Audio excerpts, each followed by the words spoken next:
Hi viewers, this is doctor శిల్ప.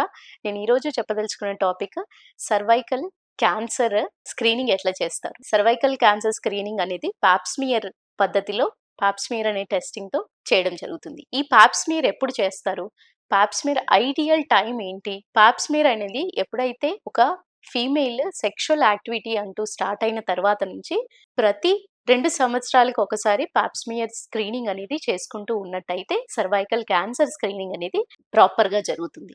ఈ పాప్స్మియర్‌ని usually ఏంటి, Pap smear testing అనేది మీకు మీ సింపుల్ గైనకాలజిస్ట్ దగ్గరికే కన్సల్ట్ అవ్వాలని ఏం లేదు.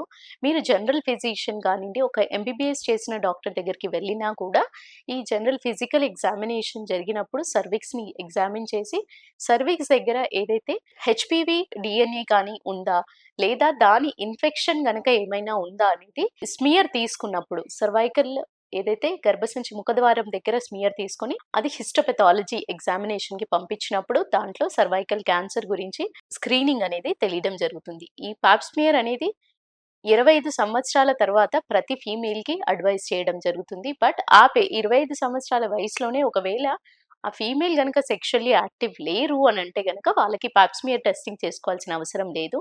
సో, ఎప్పుడైతే సెక్షువల్ యాక్టివిటీ స్టార్ట్ అవుతుందో దాని తర్వాత నుంచి మీరు పాప్ స్మియర్ స్క్రీనింగ్ అనేది చేయించుకుంటూ ఉన్నట్టయితే సర్వైకల్ క్యాన్సర్‌ని తొందరగా డిటెక్ట్ చేసుకొని ఏదైతే మోస్ట్ కామన్ ఇండియాలో ఉందో దీన్ని నివారించే అవకాశం గానియండి, తొందరగా ఎర్లీ రికవరీ గాని, ఎర్లీ ట్రీట్మెంట్ కానీ స్టార్ట్ చేసే అవకాశం ఉంటుంది. సో, ఈ వీడియో మీకు హెల్ప్ అయిందని అనుకుంటున్నాను. Thank you.